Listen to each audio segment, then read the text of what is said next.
68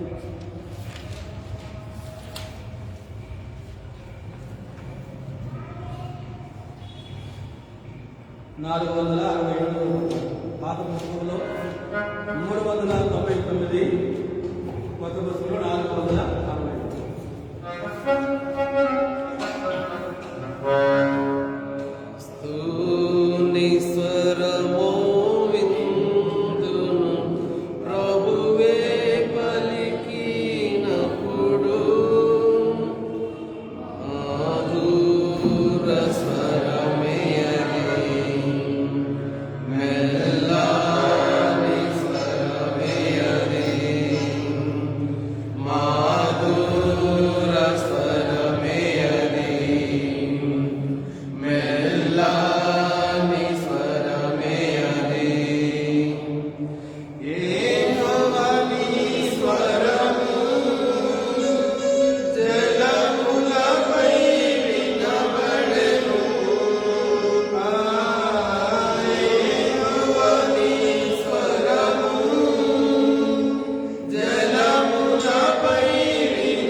పాట సంఖ్య 480. పాత పుస్తకంలో 408.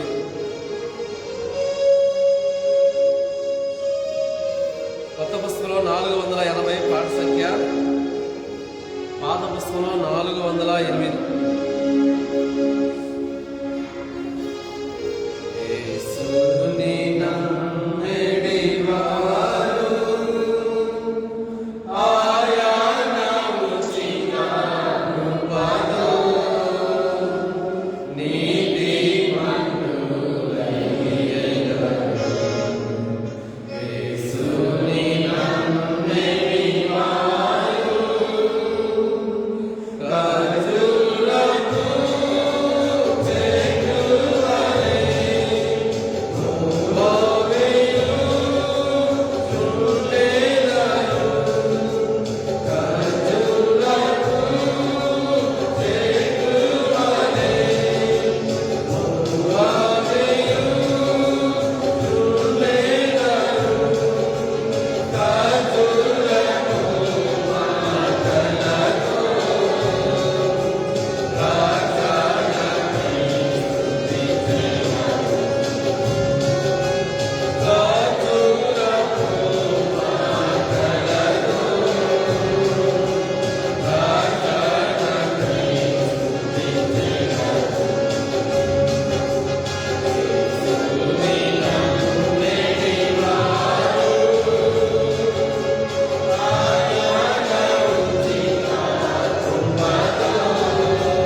పాట సంఖ్య 751. పాత పుస్తకంలో 781. కొత్త పుస్తకంలో 751. పాత పుస్తకంలో 781.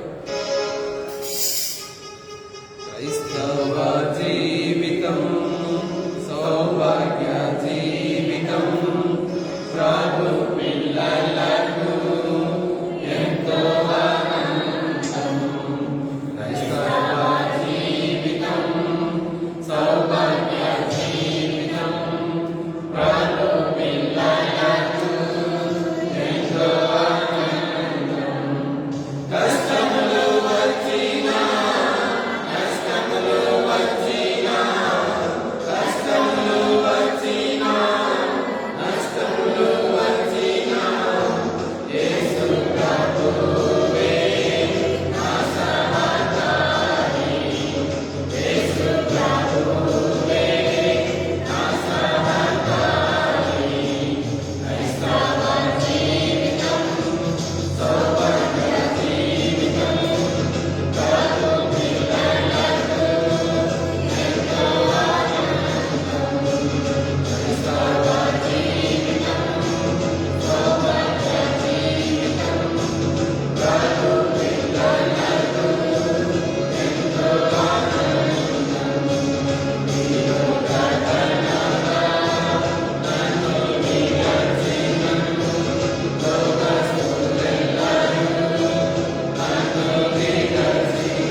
సమూయేలు మొదటి గ్రంథము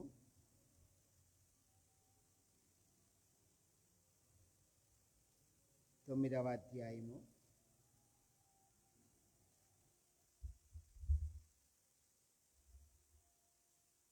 సమూయేలు మొదటి గ్రంథము 9వ అధ్యాయము మొదటి 9 వచనాలు మార్చి చదువుకుందాం. అఫియకు పుట్టిన బెకోరతు కుమారుడైన సెరోరుకు జననమైన అబియేలు కుమారుడగు కీషు అనే బెన్యామీనీయుడు ఒకడుండెను. కీషు భాగ్యవంతుడగు ఒక బెన్యామీనీయుడు.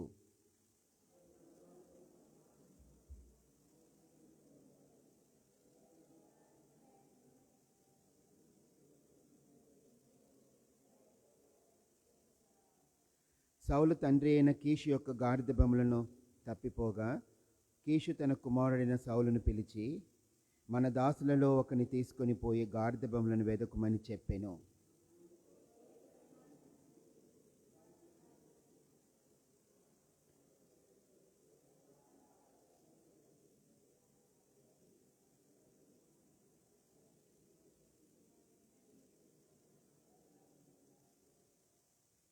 అయితే వారు నూపు దేశమునకు వచ్చినప్పుడు, మనము తిరిగి వెళ్ళుదము రమ్ము, గాడిదబొమ్మల కొరకు చింతింపక నా తండ్రి మన కొరకు విచారపడునేమో సౌలు తన యొద్దనున్న పనివానితో అనగా,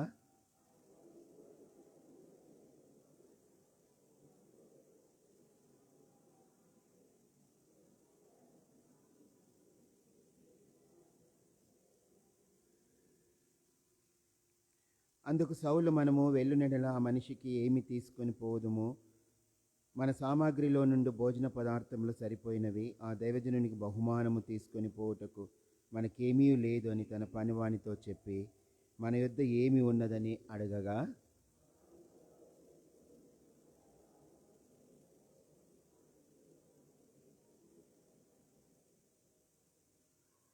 ఇప్పుడు ప్రవక్త అయిన పేరు నందువాడు పూర్వము దీర్ఘదర్శి అనిపించుకొనెను. పూర్వం ఇశ్రాయేలులో దేవుని యొద్ద విచారణ చేయుటకై ఒకడు బయలుదేరినెడల, మనము దీర్ఘదర్శకుని యొద్దకు పోవుదము రండిని జనులు చెప్పుకొనుట వాడుక. చాలు, ప్రార్థన చేసుకుందాం. తండ్రి, ఈ రాత్రికాల సమయంలో మీ వాక్యము చెంత చేరి ఉన్నాము.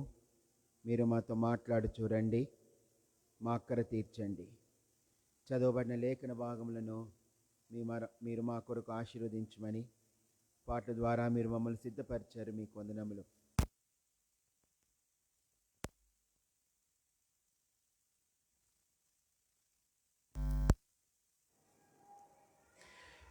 ఈ రాత్రికాల సమయంలో మనం ఒక దాసుని గురించిన మాటలు మనం ధ్యానిద్దాం. సౌలు పనివానిలో ఒక దాసుడు. చక్కటి మాట చూడండి, మనం చూస్తాం. 3వ వచనంలో ఉంది. అందరు కలిసి చదువుకుందాం. సౌలు తండ్రి అయిన కీషు యొక్క గాడిదబొమ్మలు తప్పిపోగా కీషు తన కుమారుడైన సౌలును పిలిచి, మన దాసులలో ఒకని తీసుకొని పోయి గాడిదబొమ్మలను వెదకుమని చెప్పెను. కనుక గాడిదబొమ్మలు తప్పిపోయినాయి. గాడిదబొమ్మలు తప్పిపోయినప్పుడు పనివాని పిలిచి, సౌలు తండ్రి కీషు పనివారిని పిలిచి తాను సెలవిచ్చిన మాట ఏంటిదంటే, మన పనివానిలో దాసుల్లో ఒకరిని తీసుకొని వెళ్ళి గాడిదబొమ్మలు వెదకుమని చెప్పెను. ఇక్కడ సందర్భం ఏంటిదంటే దాసుడు. గమనించండి, ఈ దాసుని గురించిన కొన్ని లక్షణాలు మనం చూద్దాం. ఏ విధముగా తాను యజమానుని ఇంటిలోనికి వచ్చిన తర్వాత తాను ఏ విధముగా జీవిస్తూ వచ్చాడో కొన్ని సందర్భాలు మనం చూద్దాం. తాను ఎక్కడి వాడో, తాను ఎక్కడి నుండి వచ్చాడో, తన పేరు ఏంటిదో ఏమి చెప్పబడలే. అయితే చివరికి తన గురించి చెప్పబడిన మాట ఏంటిదంటే, అక్కడ చెప్పబడిన మాట, మన దాసులలో ఒకరిని తీసుకొని పోయి. అది ఈ దాసుడు కీషు ఇంటిలో లేక సౌలు ఇంటిలో దాసులలో ఒకడుగా తాను పరిగణింపబడ్డవాడు. చివరికి గార్ధబములు తప్పిపోయిన సందర్భంలో ఈ దాసుని పిలిచాడు. దాసుడా, ఇలా రా, మనిద్దరము వెళ్ళి గార్ధబములు వెతుకుదము రండి.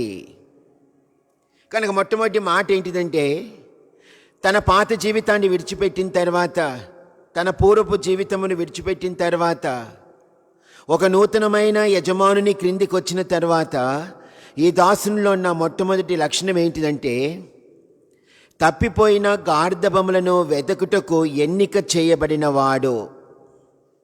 గార్ధబాలు తప్పిపోయినాయి, ఎక్కడికి వెళ్ళిపోయాయో తెలియదు. ఆ గార్ధబాలు సంపాదించడానికి, పొందుకోవడానికి తన జీవితంలో ఎన్నిక చేయబడిన దాసుడు. మొదటి మాట గుర్తుంచుకోండి. ఈ దాసుల్లో ఉన్న మొట్టమొదటి మాట ఏంటిదంటే, ఎన్నిక చేయబడిన దాసుడు. అనేక మంది దాసులు ఉన్నారు, దాసులను ఏర్పరచుకోలే. అయితే ఈ దాసుని మాత్రమే ఏర్పరచుకున్నాడు. లోకములో అనేక మంది మనకంటే ఉత్తమమైన వారు ఉన్నారు, జ్ఞానవంతులున్నారు. అయితే దేవుడు వారందరిని ఏర్పరచుకోలే. దేవుడు నిన్ను నన్ను ఏర్పరచుకున్న ముఖ్యమైన ఉద్దేశం ఏంటిదంటే, తప్పిపోయిన గార్ధబములు వెతకడానికి కొరకు దేవుడు నిన్ను నన్ను ఏర్పరచుకున్నాడు. గార్ధబాలు వెతుకుతూ ఉన్నావా? తప్పిపోయింది గార్ధబం ఎక్కడికి వెళ్ళిపోయిందో. ఒకప్పుడు ఇంటిలో ఉండే, సమృద్ధి అనుభవిస్తుండే, ఆ ఇంటిలో కీషు కుమారుడు సౌలు ఇంటిలో అనేకమైన ఆశీర్వాదములు, అనేకమైన వాటిని తాను పొందుకుంటున్న గార్ధబము ఒకరోజు వచ్చింది, తప్పిపోయింది. కనుక దాసుని యొక్క ముఖ్యమైన ఉద్దేశం ఏంటిదంటే, గుర్తుంచుకోండి, ప్రభు మనల్ని రక్షించుకున్న ముఖ్యమైన ఉద్దేశం ఏంటిదంటే, పరలోకపు యజమానుడు మనల్ని రక్షించుకున్న ముఖ్యమైన ఉద్దేశం ఏంటంటే, తప్పిపోయిన వాటిని వెదకి తిరిగి సమకూర్చుకొనుటలో దేవుడు నిన్ను నన్ను రక్షించుకున్నాడు. ఆయన రక్షణ మనకు అనుగ్రహించాడు. తప్పిపోయినాయి గాడిదబాళ్ళు, వెతుకుతున్నావా? శ్రద్ధగా వెతికి వాటిని సంపాదించుకొనుటలో ప్రభు మనకిచ్చిన పని. కనుక ఈ దాసుడు కీషు కుమారుడైన సౌలును తీసుకుని తాను వెళ్ళిపోయి అనేక దేశాలు తాను తిరుగుచూ 5 దేశాలు తిరుగుతూ వచ్చాడు. తిరిగి గాడిదపాలు సంపాదించడానికి కొరకు ప్రయాసపడ్డాడు. చూడండి, ఆ మాటలు మనం చదువుదాం. 4వ వచనం, 9వ అధ్యాయము 4వ వచనం. అతడు పోయి ఎఫ్రాయిము మన్యము తిరిగి షాలిషా దేశమున సంచరించగా అవి కనబడలేదు. తర్వాత వారు శైలీము దేశమును దాటి సంచారము చేసిరి గాని అవి కనబడకయుండెను. బెన్యామీనుల దేశము సంచరించి చూడగా అవి దొరకలేదు. కనుక ఈ దాసుడు రెండవ లక్షణం ఏంటిదంటే, యజమానుడు చెప్పిన మాట విషయములో చాలా శ్రమపడిన దాసుడు. ఏ విధము చేతనైనను తప్పిపోయిన గార్ధబములు సంపాదించాలి, తిరిగి వాటిని ఇంటిలోనికి తీసుకొని రావాలని తన జీవితంలో తాను శ్రమపడి అనేక దేశాలు తాను తిరుగుతూ వచ్చాడు. ఎక్కడే దొరకలే. ఎంత నిరుత్సాహమైన సందర్భం. దేశాలు తిరుగుతూ వచ్చాడు. ఎఫ్రాయిము మన్యంలోనికి వెళ్ళిపోయాడు. సమృద్ధి కలిగిన దేశంలోనికి వెళ్ళాడు. అక్కడన్నా దొరుకుద్దేమో, గాడిదబంలో దొరుకునేమో అని చూచాడు. తర్వాత మరి ఒక దేశానికి వెళుతూ వచ్చాడు. అక్కడన్నా ఉంటాయేమో, కనబడునేమో అని కాలే. తర్వాత శైలీము దేశానికి వెళ్ళాడు. అక్కడ కూడా దొరకలే. అక్కడి నుంచి కొంత సంచరించి కాస్త కొంచెం ముందుకు వెళ్ళి బెన్యామీను దేశంలోనికి వెళ్ళిపోయాడు. అక్కడైనా దొరుకునేమో అని చూచాడు. అక్కడ కూడా దొరకలే. చివరికి తాను ఎక్కడికి వెళ్తూ వచ్చాడు? 5వ వచనం, అందరు కలిసి చదువుకుందాం. 9వ అధ్యాయము 5వ వచనం. అతడు అయితే వారు నూపు దేశమునకు వచ్చినప్పుడు, మనము తిరిగి వెళ్ళుదము రమ్ము, గార్ధబముల కొరకు చింతింపక నా తండ్రి మన కొరకు విచారపడునేమో అని. కనుక 5వ దేశంలోనికి వచ్చాడు, స్థలంలోనికి వచ్చాడు. తిరిగి ఏ విధము చేతనైనను గార్ధబములు సంపాదించాలి, యజమానుడు చెప్పిన మాటను తాను ఏకదాటిగా తాను తీసుకొని ఆ మాట ప్రకారమే తాను నిలిచి ఎంత శ్రమ అయినప్పటికీ కూడా తన జీవితంలో సంపాదించడానికి ప్రయాసపడుతూ వచ్చాడు. దొరకలే. నిరుత్సాహమైన సందర్భం వచ్చింది. అప్పుడు కీషు కుమారుడైన సౌలు ఒక మాట అన్నాడు, బాబు పనివాడా, మనం ఇంటికి వెళ్దాంరా. మా నాన్నగారు గాడిద బొమ్మల కొరకు కాదు, మన కొరకు విచారపడునేమో, మనం వెళ్ళిపోదాంరా అని అన్నాడు. అయితే ఈ పనివాడు దాసునిలో ఉన్న లక్షణం ఏంటిదంటే ఆలోచన చేశాడు. ఇంతగా మనము శ్రమ పడ్డాం కదా, ఇంతగా మనము దేశాలు తిరిగి తిరిగి తిరిగి వెతికాం కదా, ఇంటికి వెళ్తే ఎలాగూ? కనుక యజమానుని మాట తన జీవితంలో దృష్టిలో పెట్టుకొని యజమానుని ఏ విధము చేతనైనను తాను సంతోషపరచాలని తాను కోరిన వాడే ఒక మాట తాను గుర్తుకొచ్చి అప్పుడు సౌలుతో అన్నాడు, అయ్యా ఇక్కడ దీర్ఘదర్శి ఉన్నాడు, అతడు ఏ మాట చెప్పునో ఆ మాట మన జీవితంలో సంభవించును, జరుగును. మనం అతని యొద్దకు వెళ్ళుట మంచిది. మనం వెళ్దాం రండి. మన గాడిద బొమ్మలు ఎక్కడున్నాయో తాను సెలవిస్తాడు, మనకు దొరుకుతాయి అని అన్నాడు. అంటే మూడవ మాట ఏంటిదంటే, ఈ దాసునిలో ఉన్న లక్షణం ఏంటిదంటే దీర్ఘదర్శిని గురించి, ప్రవక్తను గురించి, దైవజనుని గురించి తాను ఎరిగిన సందర్భం ఉంది. అది ఒక దైవజనుడు ఉన్నాడు, ఒక దీర్ఘదర్శి ఉన్నాడు. అతడు ఏ మాట సెలవిస్తాడో ఆ మాట ప్రకారం మనకు దొరుకును, ఎక్కడున్నాయో చెప్పేస్తాడు. కనుక మనం అతని యొద్దకు వెళ్ళటం మంచిది, మనం వెళ్దాం రండి అని అన్నాడు. అప్పుడు సౌలు అన్నాడు, మన యొద్ద ఏమున్నది? కేవలం ఆహార పదార్థాలు ఉన్నాయి కదా, అతనికి ఏమైనా ఇవ్వడానికి ఏం లేదు కదా అంటే పనివాడు అన్నాడు, నా యొద్ద ఉంది, అది ఇచ్చేస్తా. స్వార్థము లేని దాసుడు. తన యొద్ద తాను ఏం ఉంచుకోవడానికి తాను ఇష్టపడలే. గాడిద పాలు దొరికితే చాలు, యజమానుడు చెప్పిన మాట ఆయన సంతోషపరిస్తే చాలు, ఆయన సంతోషపరిస్తే చాలు. నా దగ్గర ఏమి లేకున్నా పర్వాలే, నేను ఒట్టి చేతులతో వెళ్ళవలసి వచ్చినా పర్వాలే, నా యజమానుడు సంతోషిస్తే చాలు. అది ఎన్నికైన దాసుడుగా తన జీవితంలో ముందుకొచ్చాడు. ఆ గాడిద బొమ్మల కొరకు తన జీవితంలో వెతికి వెతికి వెతికి వెతికి శ్రమపడ్డాడు. యజమానుని మాట ప్రకారము చిత్తము నెరవేర్చుటకు శ్రమపడ్డాడు. తర్వాత మూడవది ఏంటిదంటే దైవజనుడెవరో తాను గ్రహించాడు. దేవుని యొద్ద నుండి మాటను పొందుకొని ప్రజలకు అందచేయువాడని తాను గ్రహించగలిగాడు. అది నాలో దైవజనులు, ప్రవక్త, దీర్ఘదర్శి దేవుని యొద్ద నుండి మాటను పొందుకున్న వారే ప్రజలకు తెలియపరిచే ఆ మాట తాను గ్రహించిన వాడై, ఆ మాటలో ఉన్న శక్తి ప్రభావం ఏంటిదో తాను గ్రహించిన వాడై. అందుకే అన్నాడు అక్కడ, ఏమన్నాడంటే అతడు బహుగనుడు, అతడు ఏ మాట సెలవిచ్చునో ఆ మాట నెరవేరు. కనుక మనము వెళ్ళవలసిన మార్గము అతడు మనకు తెలియజేయనేమో. ఎంత చక్కగా మాట అంటున్నాడు. అయ్యా మన గాడిద పాలు ఎక్కడున్నాయో ఆయన మనకు చక్కగా మార్గము తెలియపరుస్తాడు. మూడవ మాట దైవజనుడు, దీర్ఘదర్శి, ప్రవక్త ఎవరో తాను ఎరిగిన సందర్భము. నాలుగో సందర్భంలో స్వార్థము లేని దాసుడుగా తాను జీవించాడు. ఐదవది ఏంటిదంటే తన జీవితంలో వాడుక. ఏంటిది అక్కడ వాడుక అంటున్నాడు 9వ వచనంలో. ప్రవక్త అయిన పేరు పొందినవాడు పూర్వము దీర్ఘదర్శి అనిపించుకొనెను. పూర్వము ఇశ్రాయేలులో దేవుని యొద్ద విచారణ చేయుటకై ఒకడు బయలుదేరిన ఎడల మనము దీర్ఘదర్శకుని యొద్దకు పోదము రండిని జనులు చెప్పుకొనుట వాడుక. అది వాడుక. మనం ఏంటి వాడుక చేసుకుంటున్నాం? మన వాడుక ఏంటిది? మనం వేటిని అభ్యాసం చేసుకుంటూ వస్తున్నాం. ఈ దాసుని యొక్క లక్షణం ఏంటిదంటే ఎంత చక్కగా తన జీవితంలో కష్టంలో, బాధలో, ఇరుకులో, ఇబ్బందిలో ఉన్నప్పుడు, నిరుత్సాహమైన సందర్భంలో ఉన్నప్పుడు తన జీవితంలో దైవజనుని యొద్దకు వెళ్ళుట అది వాడుకని తాను గ్రహించగలిగాడు.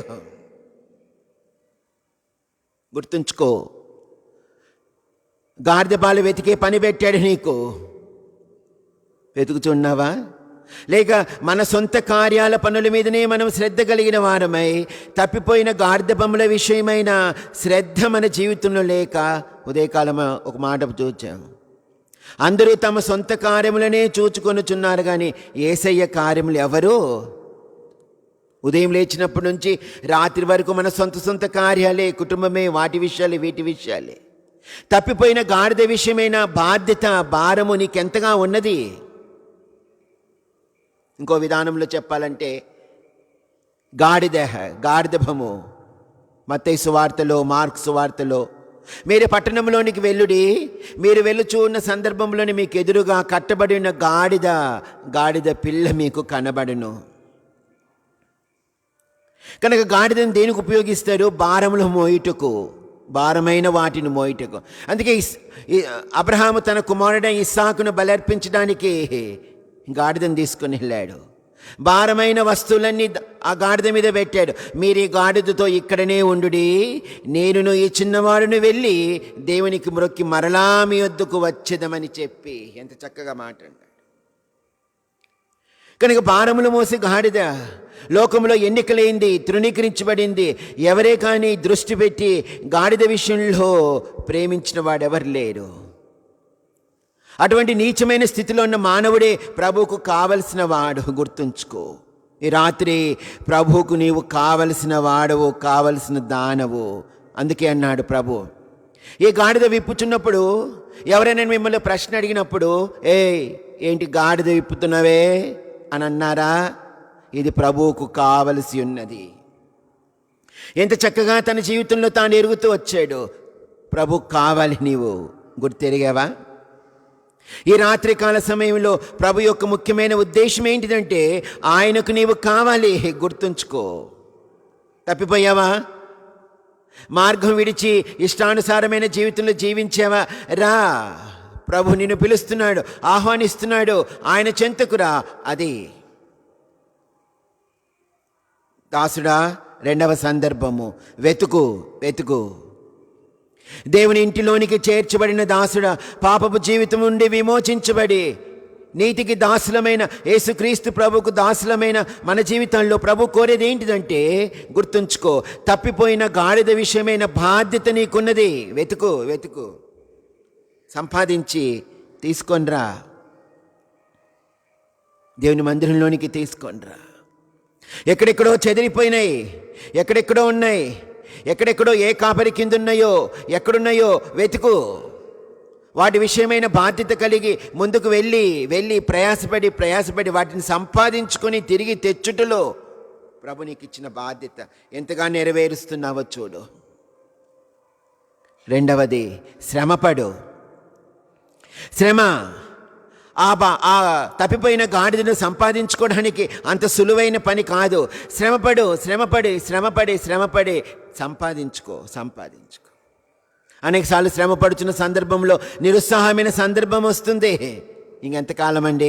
ఎంత వాక్యం చెప్పినా, ఎన్ని పర్యాయాలు దర్శించినా, ఎన్ని పర్యాయాలు ఇంటికి వెళ్ళినా రానంటున్నాడండి. రానంటున్నాడు. వదిలిపెట్టేస్తావా? కాదే. అప్పుడు నీ జీవితంలో ఎంత నిరుత్సాహమైన సందర్భం వచ్చినప్పుడు ప్రభు యొక్క శక్తిని, సర్వశక్తి గల దేవుని యొక్క శక్తిని నీ జీవితంలో గుర్తెరిగి ప్రభు మీద ఆధారపడు. అదే ఈ దాసుడు చేశాడు. నిరుత్సాహమైన సందర్భాల్లో, ఏమి దొరకని సందర్భాల్లో, ఎవరి మీద ఆధారపడలేని సందర్భాల్లో ఒక పద్ధతి తాను ఎరిగాడు. ఏంటంటే దైవజనుడు. దేవుని వాక్యం మీద ఆధారపడు, ప్రార్థన మీద ఆధారపడు, దేవుని చిత్తం మీద ఆధారపడి నీ జీవితంలో సంపాదించుకోవడానికి ప్రయాసపడు. అందుకే తన జీవితంలో ఈ దాసుని యొక్క గొప్ప లక్షణం ఏంటిదంటే ప్రయాసపడ్డాడు. ఆ దైవజనుని మీద ఆధారపడ్డాడు. తాను ఆధారపడ్డ మాత్రమే కాదు, తాను ఎరిగిన సత్యము ఇతరులకు తెలియపరిచి సౌలును కూడా తాను తీసుకుని వెళ్ళాడు. వెళ్ళిన తర్వాత తాను పోగొట్టుకోవాల్సి వచ్చింది. తన జీవితంలో ఏమీ లేని వాడిగా అయిపోయాడు, వట్టి చేతులతో అయిపోయాడు. తర్వాత మాట, వాడుక. నీ జీవితంలో ఏటిని వాడుక చేస్తున్నావు? ఉదయం లేచి ప్రార్థన, వాక్యము, ప్రభువుతో సమయం గడుపుట నీ జీవితంలో వాడుకనా, లేకపోతే ఊరంతా తిరగడం వాడుకనా? ఎంతసేపు ప్రభుతో సమయం గడిపి వాక్యములో, ప్రార్థనలో, ఆయన చిత్తము, ఆయన స్వరం వినుటలో, ప్రభు కొరకు జీవించుటలో, ఆయన కొరకు శ్రమపడుటలో ఎంతగా వాడుకుంది నీ ఆత్మీయ జీవితంలో? అయితే ఇక్కడ మనం చూస్తున్నాం, ఈ దాసునిలో ఉన్న గొప్ప లక్షణం ఏంటిదంటే, మనం చూస్తున్నాం దైవజనుని ఎరిగాడు సంపూర్ణముగా. ఆయన ఏ మాట చెప్పునో ఆ మాట నెరవేరునని తాను గ్రహించగలిగాడు. మన గార్ధపాలు ఎక్కడున్నాయో ఖచ్చితంగా తాను సెలవిస్తాడు. ఆయన ఎక్కడున్నాయని తెలియపరచునో అక్కడే వాటిని మనం పొందుకోగలము. అందుకే యోబు కూడా తాను సెలవిచ్చాడు, నీవు ఉద్దేశించినది ఏదియో నిష్ఫలము కానేరదని నేనిప్పుడు తెలుసుకుంటుని. ఎంత చక్కగా అంటాడు. యోబు తన శ్రమా జీవితంలో ప్రభు తను నడిపించిన అనుభవం అంతట్లో తను ఎరిగిన ఆఖరి అనుభవం ఏంటిదంటే, తాను సెలవిస్తున్న మాట ఏంటిదంటే, నీ ఉద్దేశించినది ఏదియో నిష్ఫలము కానేరదని నేను ఎప్పుడు ఎరిగి తిని ఇప్పుడు తెలుసుకున్నావా? ప్రభు ఎవరో? సర్వశక్తి గల దేవుడు. ఆయన బలం ఏంటిదో, ఆయన ఘనత ఏంటిదో, ఆయన మహిమ ఏంటిదో, ఆయన ప్రభావం ఏంటిదో, ఆయన తన ప్రజలైన వారికి తాను చూపించిన తన శక్తి ప్రభావం ఏంటిదో ఒక్కసారి నువ్వు గ్రహించగలిగావా? అలాగైతే ఎన్ని నిరుత్సాహమైన సందర్భాలు వచ్చినప్పటికీ కూడా నీ జీవితంలో వెనుకంజ వేయవు. వెనుకంజ వేసే పరిస్థితులు వచ్చాయి. వెళ్ళిపోదాంరా, ఇంటికి వెళ్ళిపోదామన్నాడు. ఆహా, వెళ్ళలే. కాస్త అడుగు ముందుకేసాడు. ముందుకు అడుగు వేయడానికి కారణం ఏంటిదంటే, దైవజనుని సంపూర్ణంగా ఎరిగినవాడు. దేవుని వాక్యం మీద నువ్వు ఆధారపడి దేవుని వాక్యం యొక్క శక్తి, ప్రభు యొక్క శక్తిని ఎరిగి ఉంటేనే నీ జీవితంలో కాస్త అడుగు ముందుకు వేయగలవు. నీ జీవితంలో వాక్యం యొక్క అనుభవం లేకపోతే నిరుత్సాహమైన సందర్భాల్లో శత్రువుకు చోటు ఇవ్వడానికి ఆస్కారం ఉంది. ఇంకేం చేస్తాడులేండి ప్రభు, ఇంతగా వేచి ఉన్నాం కదా, ఇంతగా శ్రమ పడ్డాం కదా, ఇంతగా ప్రభు సన్నిధిలో ఉన్నాం కదా, ఇంతగా ప్రార్థించాం కదా, ఎంతగా ప్రార్థిస్తామో అంతగా మొండిగా తయారవుతారు. ఎంతగా ప్రార్థిస్తామో అంత వ్యతిరేకమైన పరిస్థితులు మనం ఎదుర్కోవాల్సి వస్తుంది. అయితే వాటన్నిటిలో దేవుని వాక్యం యొక్క శక్తిని, ఆయన సర్వశక్తి గల దేవుడు, హీఈస్ ఏబుల్ టు డూ, ఆయన చేయుటకు శక్తి గలవాడని నువ్వు ఎరిగినట్లయితే ఆయన మీద ఆధారపడతావు. ఎన్ని ఎదిరింపులు వచ్చినప్పటికీ, ఎంత ప్రభావంలో మనము ఎదుర్కోవాల్సి వచ్చినప్పటికీ గుర్తుంచుకోండి, దేవుని వాక్యము ఆయన శక్తిని మనం ఎరిగి ఉంటే ఏది కూడా మనల్ని ప్రభు ప్రేమ నుండి ఏది ఎడబాపు చేయనేరదు. అందుకే పౌలు అన్నాడు, శ్రమైన, బాధైన, కష్టమైన, కరువైన, ఇబ్బంది అయినా ఏది ఎడబాపు చేయనేరదు. ఎందుకు? ఎరిగాడు ఆయన ప్రేమలో ఉన్న శక్తి యొక్క ప్రభావం ఏంటిదో, ఘనత ఏంటిదో తాను గుర్తెరిగాడు. కనుక తన జీవితంలో వాడుక చేశాడు దైవజనుని గురించిన మాట విషయంలో.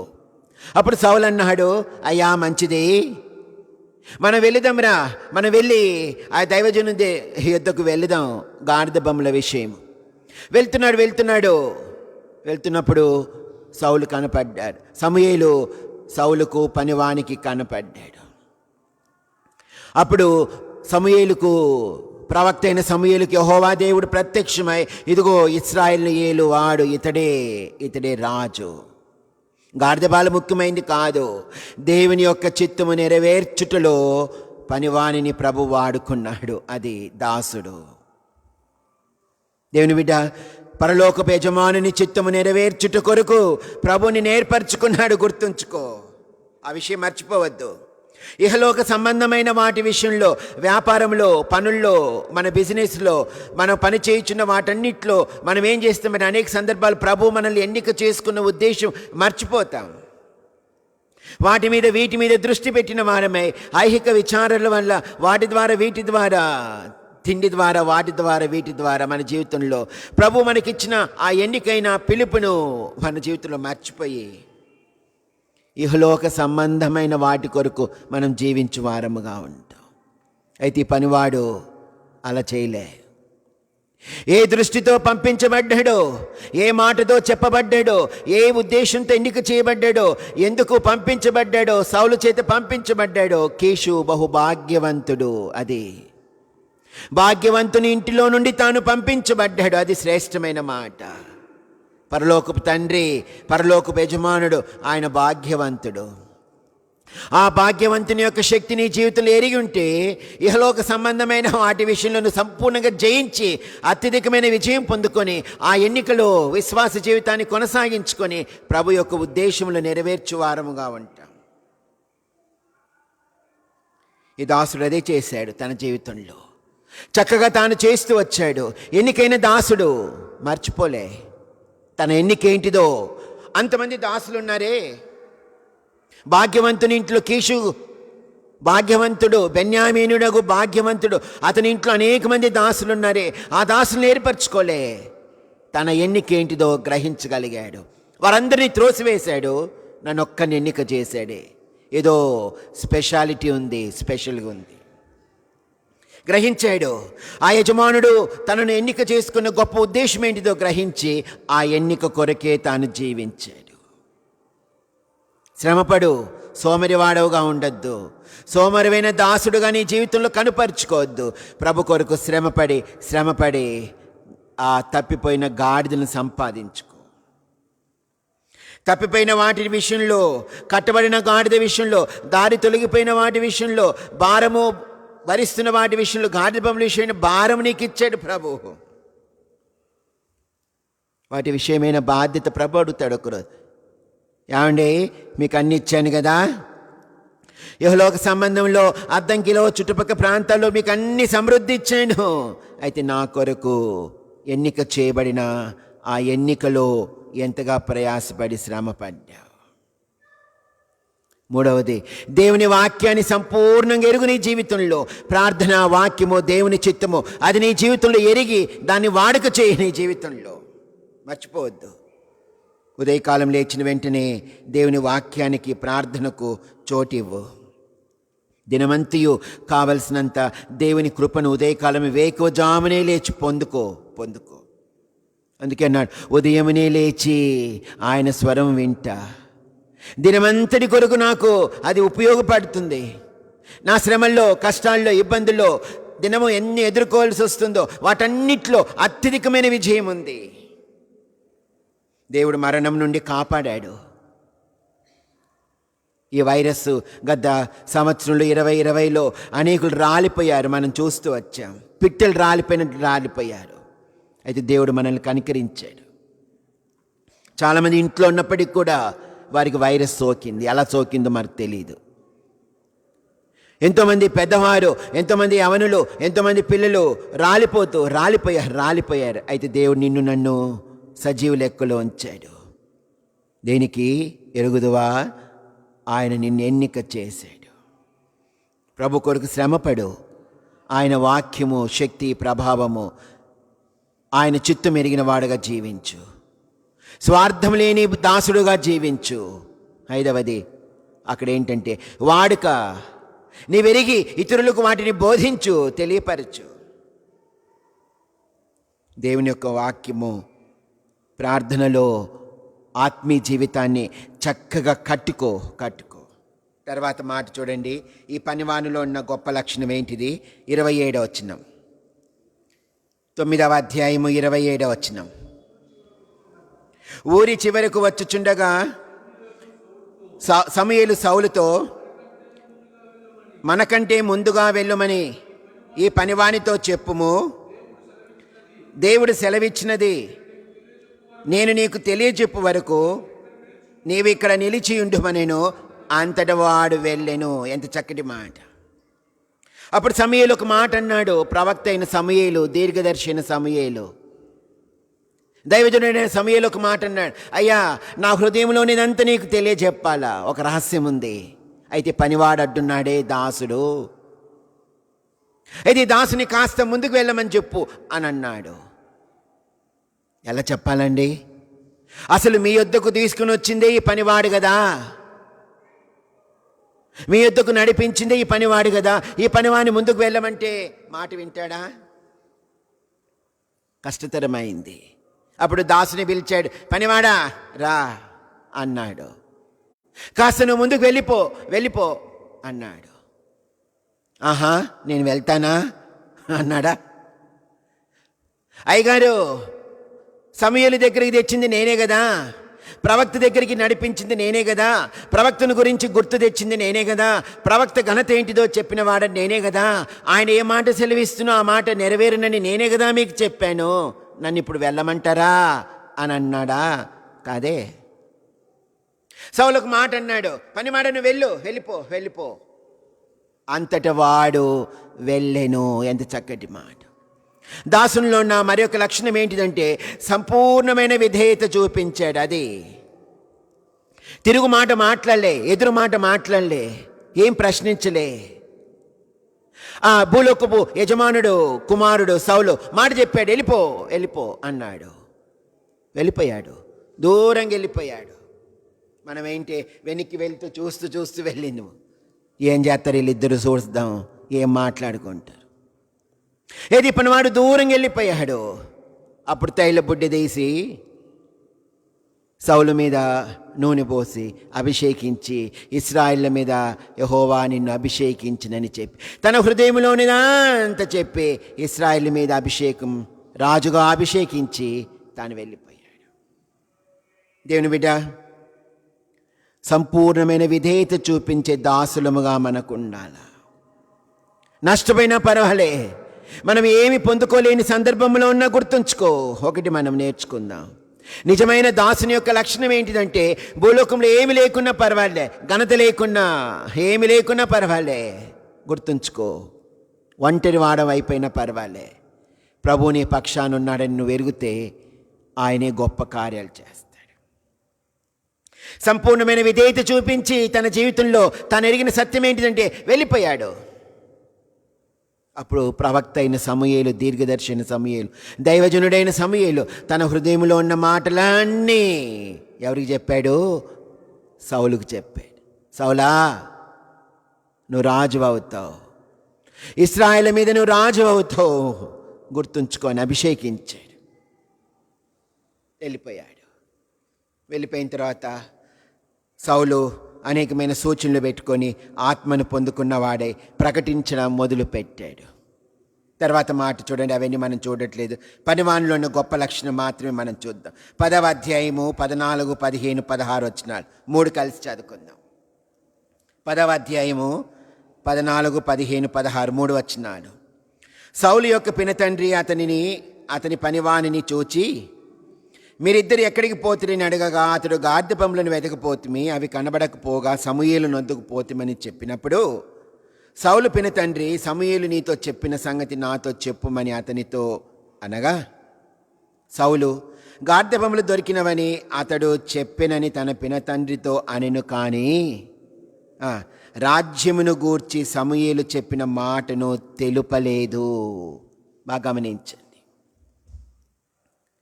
ఇంటికి వెళ్ళిపోయారు. ఇంటికి వెళ్ళిపోయిన తర్వాత పినతండ్రి పిలిచాడు. సౌలు యొక్క పినతండ్రి పనివాడిని పిలిచి, పనివాడా, దాసుడా, రా, ఎక్కడ పోయారండి మీరు ఇన్ని రోజులు? ఏం వెతకడానికి వెళ్ళిపోయారండి ఇన్ని రోజులు? ఏం చేశారండి? గాడిద బలు ఎప్పుడు దొరికాయి కదా, ఇన్ని రోజులు మీరు ఏం చేస్తూ వచ్చారు అని అన్నాడు. అప్పుడు పనివాడన్నాడు, గాడిద బాలు దొరకకపోగా మేము సమూయేలు దగ్గరికి వెళ్ళాము, సమూయేలు ఏమైనా చెప్పునేమో, దొరుకుద్దాయి, అక్కడ పలానా చోటు ఉన్నాయి అని చెప్పునేమో అని వెళ్ళిపోయారు. వెళ్ళిపోయి సమూయేలు దగ్గరికి వెళ్తే సమూయేలు అన్నాడు, గాడిద బాలు దొరికినాయి, ఆ మాట మాత్రం చెప్పాడు. అంటే ఇక్కడ చూడండి, దాసుని యొక్క లక్షణం ఏంటిదంటే ఎంత జ్ఞానంగా తాను ప్రవర్తించాడంటే పరలోకపు యజమానుని యొక్క చిత్తము నెరవేర్చుటలో బహుజ్ఞానముగా ప్రవర్తించిన దాసుడు. ఒకవేళ సమూయేలు సౌలును అభిషేకించాడు, ఇశ్రాయేలుకు రాజు అవుతాడు, అవన్నీ చెప్పింటే ఏమైపోయిండునో, ఏమాత్రం చెప్పలే. అందుకే ఇక్కడ రాయబడిన మాట ఏంటిదంటే రాజ్యమును గురించిన మాట సమూయేలుకు ఏమాత్రము తెలుపలేదు. ఎంత చక్కటి మాట. అనేక సందర్భాల్లో దాసులైన మన జీవితంలో ఎలా జీవిస్తామంటే వాటిని వీటిని ఉప్పేసి కారమేసి తాలింపేసి ఒక మాట వింటే 10 మాటలు మనం తెలియపరిచి లేనిపోనివి అన్ని క్రియేట్ చేసుకొని మనం మాట్లాడుతుంటాం. తంటాలు చెప్పడము, వాదాలు వారికి వీరికి పెట్టడము, వారిని గురించి వీరిని గురించి వారికి చెప్పడము, లేనిపోని మాటలని మాట్లాడి సంఘంలో అనేకమైన కలవరాలు సృష్టించడానికి కారణమైతాం అనేక సందర్భాలు. అయితే ఈ దాసుడు తన జీవితంలో తన ఆత్మీయ జీవితాన్ని ఎలా కాపాడుకుంటూ వచ్చాడంటే, యజమానుని భూలోకంలో యజమానుని క్రిందికి వచ్చిన తర్వాత పరలోకపు యజమానుని యొక్క చిత్తము నెరవేర్చుటలో ఎంత జ్ఞానంగా తాను ప్రవర్తిస్తూ వచ్చాడు చూడండి. ఏదో ఒకటి ఉన్నది అని చెప్పి తాను ఎరిగిన వాడై ఏమాత్రము చెప్పలే, రాజ్యమును గురించిన మాట ఏమాత్రము చెప్పలే. చివరికి దేవుని యొక్క ఉద్దేశాలు నెరవేర్చు పనివాడుగా తను తాను కనపరుచుకున్నాడు. భూలోకంలో యజమానుని క్రింద తానున్నప్పటికీ పరలోకపు యజమానుని యొక్క చిత్తము నెరవేర్చుటలో ప్రయాసపడి తను తాను అప్పగించుకొని జ్ఞానముగా ప్రవర్తించి ఆ ఎన్నికలో దేవుని యొక్క మహిమను తాను చూచిన దాసుడు. ఎంత చక్కటి దాసుడు! తన పేరు రాయబడలేదు, తాను ఏ గ్రామం నుండి వచ్చాడో, ఏ ప్రాంతం నుండి వచ్చాడో ఏమాత్రము లిఖించబడలేదు. పాపం ఎక్కడి నుండి వచ్చాడో, ఏదో కాస్త పని చేసి ఆ భాగ్యవంతుడైన కీషు ఎరిగిన వాడే ఆయన ఇంట్లో పని ఏమైనా దొరుకుద్దేమో అని వచ్చాడు. ఆ పని కొరకు ఇంట్లో ఉన్నాడు. చివరికి ఎన్నిక చేయబడ్డాడు. అది ఒకవేళ భూలోకంలో ఉన్న యజమానుడు చూచి అతని నమ్మకత్వాన్ని చూచి తను ఎన్నిక చేశాడేమో, దాసుడారా తప్పిపోయినాయి, వెతుకు, నువ్వు ఒక్కడివే వెతకడానికి శక్తి కలిగిన వాడవు, నువ్వు ఒక్కడివే కష్టపడి పని చేస్తావు, రా. పంపించాడు. పంపించి తిరిగి తిరిగి తిరిగి తిరిగి తన జీవితంలో ఎన్ని సందర్భాలు తాను ఎదుర్కోవాల్సి వచ్చినప్పటికీ కూడా గుర్తుంచుకో, దేవుని బిడ్డ, ప్రభు నిన్ను ఎన్నిక చేశాడు. శ్రమపడు. నిరుత్సాహమైన సందర్భాలు వస్తాయి, నిరుత్సాహపడకు. దేవుని వాక్యం మీద, ప్రార్థన మీద, ఆయన చిత్తం మీద ఆధారపడు. వాటిని గట్టిగా పట్టుకో. సర్వశక్తి గల దేవుడని ఎరుగు, ఆయన చేయుటకు శక్తిమంతుడని ఎరుగు. భక్తులైన వారు ఎరుగుతూ వచ్చాడు. ఆది కాండం నుంచి ప్రకటన వరకు భక్తులైన వారు ఎన్ని ప్రతికూలమైన సందర్భాలు ఎదుర్కొన్నప్పటికీ కూడా వారి జీవితాల్లో వారు ఎరిగింది ఏంటిదంటే, ఆయన శక్తిమంతుడు, అధిక బల సంపన్నుడు. ఆయన ఏదైతే చేస్తాడో అదే, ఆయన తనకిష్టమైంది ఏదో అదే చేస్తాడు మానవుని యొక్క జీవితంలో. ఆయన ఏదియో తన స్వభావనకు విరోధమైంది ఏదియో తాను చేయడు. అందుకే ఆయన చెప్పిన మాట ఏది నిరర్థకము కానేరదని నేను ఇప్పుడు తెలుసుకొంటిని. దేవుని వాక్యంకున్న ప్రాముఖ్యత ఏంటిదంటే, ఆయన ఏ మాట అయితే సెలవిస్తాడో, పరిశుద్ధమైన గ్రంథంలో ఏ మాట అయితే మనకు సెలవిచ్చి మనతో మాట్లాడునో ఆ మాట ఖచ్చితంగా ఆయన నెరవేర్చి, వాగ్దానంలో నెరవేర్చి తప్పక తన మహిమను కనుపరుచుకునేవాడు. మన జీవితాల్లో గుర్తుంచుకోండి. చివరికి తన జీవితంలో తాను ఎరిగిన సత్యం ఏంటిదంటే, ఏదో ఒక గొప్ప కార్యము ప్రభు చేయబోవును. వెళ్ళిన ఉద్దేశం నెరవేర్చబడింది. అంతకంటే గొప్ప కార్యాలు తన జీవితంలో చూచాడు. ఆహా, ఇటువంటి కార్యాలు మనం ఎప్పుడు చూడలేదు. ప్రభు యొక్క కార్యాలు అగమ్య గోచరములు, ఆయన తలంపులు అగమ్య గోచరములు. మానవులు ఇటువంటి కార్యాలు ఎప్పుడు చూడలేకపోతారు.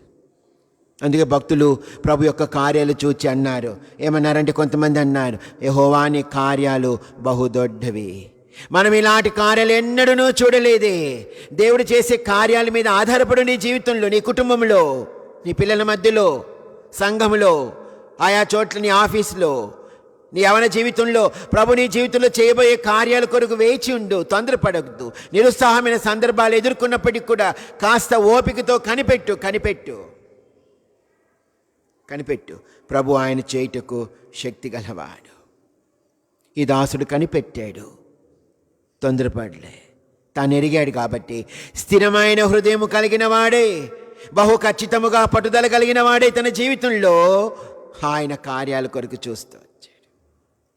తప్పకుండా దొరుకును. మన గాడిద బాలు తప్పకుండా దొరుకుతాయండి. సౌలుకు చెప్పిండొచ్చు, కీషు కుమారుడైన సౌలుకు ఒక మాట చెప్పింది, అయ్యా నువ్వేమి నిరుత్సాహపడద్దు, తప్పకుండా దొరుకుతాయి. మనం వెళ్తున్నాం కదా, దైవజను దగ్గరికి వెళ్తున్నాం కదా, ఆయన మనం కలవబోతున్నాం కదా, ఆయన మన అక్కర చెప్పుకుంటున్నాం కదా, ఆయన ప్రభు యొద్ద కనిపెట్టి, దేవుని యొద్ద కనిపెట్టి విచారం చేసి మన గార్ధబాలు ఎక్కడున్నాయో మనకు చక్కగా ఆయన తెలియపరిచే సందర్భం ఉంది. భయపడకు, దిగులు పడకు, నిరుత్సాహపడకు, తప్పకుండా దొరకు. దేవుని యొక్క మాట విషయమైన ఆధారపడిన అనుభవంలోనికి రా. అప్పుడే ప్రభు మన జీవితాల్లో కార్యాలు చేస్తాడు. అందుకే నీ భారము యెహోవా మీద మోపము, ఆయనే నిన్ను ఆదుకొనును, నీతిమంతులను ఆయన ఎన్నడూను కదలనీయడు. నిజంగా భారముతో ప్రభు మీద ఆధారపడి నీ భారమంతా ప్రభు మీద వేయి. కుటుంబ భారమా, పిల్లల భారమా, వాటి భారమా, వీటి భారమా, వేయి. అది దేవుని వాక్యం యొక్క విలువ నీ జీవితంలో ఎరిగిన వాడవై వేయి. ఏంటి వాడుక నీ జీవితంలో? కుటుంబ ప్రార్థన ఉందా ఇంటిలో? దేవుని వాక్యానికి ప్రాముఖ్యత ఇచ్చేవారముగా ఉన్నామా? కొంతమంది కుటుంబ ప్రార్థనలు ఉంటుంది. పిల్లలు నిద్రపోతుంటారు, అమ్మగారేమో కిచెన్లో తాలింపులు వేస్తుంటారు, అయ్యగారు ఒక్కరు పాట పాడుతుంటారు. అది కుటుంబ ప్రార్థన. అయ్యగారు వాక్యం చదువుతుంటాడు, అమ్మగారేమో వంట రూమ్లో కాఫీలు, టీలు, తాలింపులు. ఎందుకంటే ఇద్దరు ఉద్యోగం చేయాలి కదా, పరుగులు ఎత్తారు, ఇద్దరు వంట చేస్తుంటారు. పిల్లలేమో నిద్రపోతుంటారు. అది కుటుంబ ప్రార్థన. ఏదో ఒక రోజు నిద్రపోతున్నారంటే అనుకోవచ్చు. లేపు, పిల్లలను కూర్చోబెట్టు. పిల్లలకు దేవుని యొక్క వాక్యము, కుటుంబ ప్రార్థన విలువ మనము వారికి తెలియపరచకపోతే చాలా నష్టము. అందుకే ఈ దాసుడు తన జీవితంలో వాడుక చేశాడు. వాడుక, దేవుని యొద్ద విచారణ చేయుట వాడుక. ఎంత చక్కటి మాట ఉంది. తన అక్కర నిమిత్తము, అక్కరలో ఉన్నప్పుడు, శ్రమలో ఉన్నప్పుడు, కష్టంలో ఉన్నప్పుడు వాడుక చేశాడు. ఏంటిదంటే ఆయన యొద్ద విచారణ చేయుట, దైవజనుని యొద్దకు వెళ్ళుట అనేది తనకు వాడుక. అక్కడిక్కడి పరిగెత్తలే, వారి యొద్దకు పరిగెత్తలే, వీరి యొద్దకు పరిగెత్తలే. అక్కడ నా అక్కర తీరుస్తారేమో, ఇక్కడ నా అక్కర తీరుస్తారేమో కాదు. మనుషులు తీర్చేవారు కాదు. మనుషుల సహాయము వ్యర్థము గ్రహించారు. అయ్యా, ఎవరి దగ్గరికి వెళ్ళొద్దు, దైవజనుడు ఉన్నాడు, ఆయన యొద్దకి మనం వెళ్దాం. గ్రహించాడు. ఆయన వద్దకు వెళ్ళిపోయారు. వారు అక్కర చెప్పుకున్నారు, చక్కగా దొరికాయి. అంతకంటే శ్రేష్టమైన ఉన్నతమైన స్థాయిని పొందుకున్నాడు. సౌలు తన జీవితంలో పొందుకొని ఇశ్రాయేలుకు మొదటి రాజుగా తాను ఎన్నిక చేయబడ్డాడు. దేవుని బిడ్డ, దేవుడు ఒక ఉన్నతమైన స్థాయిలోనికి తీసుకొని రావాలనే నిన్ను దాసుడుగా ప్రభువు ఏర్పరచుకున్నాడు. ఆ ఉన్నతమైన స్థాయిని పొందుకుంటున్నామా? ఆ ఉన్నతమైన స్థాయి కొరకు నీ జీవితంలో శ్రమపడుచున్నావా? ఆ ఉన్నతమైన స్థాయి కొరకు అనేకమైన ఎదిరింపులు పొందుకుంటున్నావా? నిరుత్సాహమైన సందర్భాల్లోనే గుర్తుంచుకో, ఒక్కో రోజు ఉన్నతమైన స్థాయి ఉంది. ఆయన మనల్ని హెచ్చించువాడు. అయితే ఎప్పుడు సంపూర్ణముగా ఆయన మీద ఆధారపడు, ప్రభు మీద ఆధారపడు. అది గొప్ప ధన్యత. కనుక ఈ దాసుడు, గత రాత్రి ఒక దాసుని గురించి మనం చూస్తూ వచ్చాము. ఈ రాత్రికాల సమయంలో మరి ఒక దాసుని గురించి మనం చూసాము. ఎంత గొప్ప దాసులు! వారి జీవితాల్లో ప్రభు యొక్క ఉన్నతమైన స్థాయిని పొందుకొనుటకు తన దాసులైన వారిని దేవుడు వాడుకుంటూ వచ్చాడు. దేవుడు తన వాక్యమును దీవించునుగాక. ప్రార్థన చేస్తాం. ప్రభు, మీ వాక్యమును బట్టి మీకు వందనములు. శక్తి కలిగిన మీ లేఖనాలు బట్టి, దివ్యమైన మీ లేఖనాలు బట్టి మిమ్మల్ని స్తుతిస్తున్నాం. దాసుడు ఏ విధంగా జీవించాడో, పరలోకపు యజమానుని యొక్క చిత్తము తన ద్వారా ఏ విధముగా నెరవేర్చబడినో, తాను ఎటువంటి జీవితాన్ని కనుపరుచుకుంటూ వచ్చాడో మేము చూచాము. మీరు మమ్మల్ని ఎన్నిక చేశాడు. ఆయన మీద దృష్టి కలిగిన వారమై, ఆయన యొక్క చిత్తము మా జీవితంలో నెరవేర్చబడుటకు ప్రయాసపడిన వారమై, శ్రమపడిన వారమై, ప్రభువును మహిమపరచినట్లుగా మీ వాక్యపు వెలుగులోనికి మమ్మల్ని నడిపించమని, రేపు ఆదివారం ప్రభుదినము, పునరుత్థానుడైన ప్రభుదినములో మీరు మాకు మంచి సమయాన్ని అనుగ్రహించమని, ఉదయకాలం బాప్టిజం సాక్ష్యంలో పాలు పొందిన మీ బిడ్డలైన వారిని, వారి సాక్ష్యాన్ని బట్టి మీ కొందనాలు స్థిరపరచండి.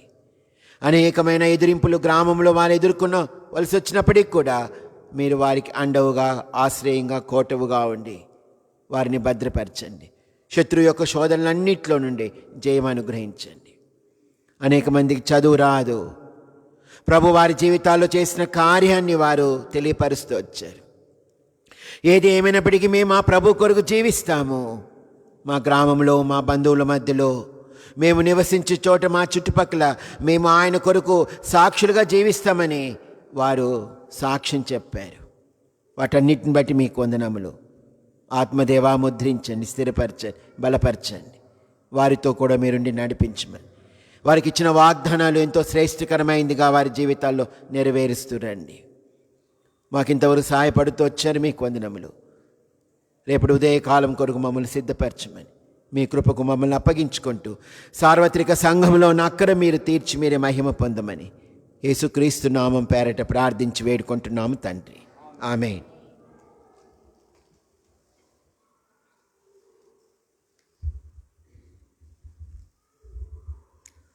దాసుని గురించి చాలా మంచి సంగతులు మనకు జ్ఞాపకం చేయబడుతూ వచ్చాయి.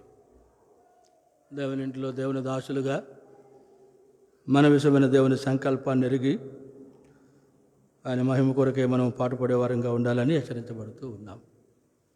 చివరి ప్రార్థన అయిన తర్వాత క్రింద అందరికీ భోజన సహవాసం ఉంటుంది.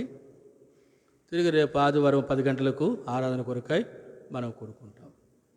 ప్రేమ విందు కలిగి ఉంటాం. ఆయా పనులు ఉంటాయి. సమయం ఉన్నటువంటి వారు దేవుని ఇంట్లో పనుల్లో పాలువారుగా ఉండండి. చివరిగా ప్రార్థన చేసుకుంటాం. మా పరలోకపు తండ్రి, ప్రభువా, మీకు వందనాలు స్తోత్రాలు చెల్లించుకుంటూ ఉన్నాం. ఈ దినమంతటిలో మీ సన్నిధి మాతో ఉంచినందులకై మీకు వందనాలు స్తోత్రాలు. బాప్తిసములో సాక్ష్యం ఇచ్చిన మీ విడుదల పడి స్తుతిస్తున్నాం. మీ మహిమ కొరకై లేఖనాల్లో మాకు మీరు జ్ఞాపకం చేస్తూ వచ్చారు. కీసు ఇంట ఉన్నటువంటి ఆ దాసుడు దయగలిగిన తండ్రి, తన పరిచర్య మాకు మీరు జ్ఞాపకం చేస్తూ వచ్చారు. అలాగే మీ మహిమ కొరకై పాటుపడినట్లు మీ ప్రజలందరూ జ్ఞాపకం చేసుకోనండి. మీ మాటలలో జీవం ఉన్నది. దయగలిగిన తండ్రి, సామాన్యముగా మీ మాటలు గ్రహించుటకు కావాల్సిన జ్ఞానం మాకు అనుగ్రహించండి. ఈ పరిచర్యను ముద్రించండి. రేపటి దినం కొరకే మూలు నూతనపరచండి. ఈ మా ముందున భోజన సమయం కూడా ఆశీర్వాదకరంగా ఉంచండి. సమస్త విషయములలో మీరు మాకు చాలిన దేవుడో మమ్మల్ని అందరినీ మీకు అప్పగించుకుంటూ యేసు ప్రభు దేవుని నామమున ప్రార్థించి స్తుతించి వేడుకొనుచున్నాము తండ్రి. ఆమేన్. మన తండ్రి అయిన దేవుని ప్రేమ, కుమారుడును పరిశుద్ధాత్మ అన్యోన్య సహవాసము మనకందరికి సదాకాలము తోడై ప్రభు మహిమ కొరకై సంపూర్ణులుగా మనలను సిద్ధపరచునుగాక. ఆమేన్. నీ స్వరము వినుట నాకు ఎంతో మధురామో, ఉదయమునే లేచి నీ స్వరము వినుట నాకు ఎంతో మధురామో, దినమంతటి కొరకై నన్ను సిద్ధపరచు, రక్షించు ఆపదల నుండి, రక్షించు ఆపదల నుండి. ఈశ్వరము వినిపించు ప్రభువా, నీ దాసుడాలకించున్. నీశ్వరము వినిపించు ప్రభువా, నీ దాసుడ అలకించున్.